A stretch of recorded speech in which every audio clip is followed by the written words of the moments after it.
The word rational arises from the term ratio.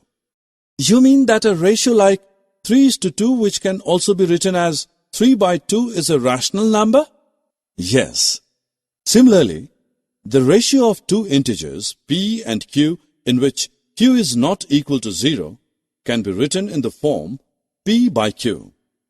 This is the form in which rational numbers are expressed.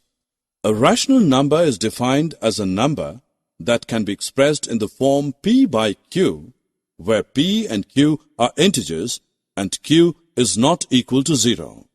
Rahul, now you tell. Is 4/5 a rational number? Yes, 4/5 is a rational number because it is in the form p/q, where q is not equal to 0. And is -3/4 also a rational number? Yes, because p is equal to -3 and q is equal to 4, and both are integers.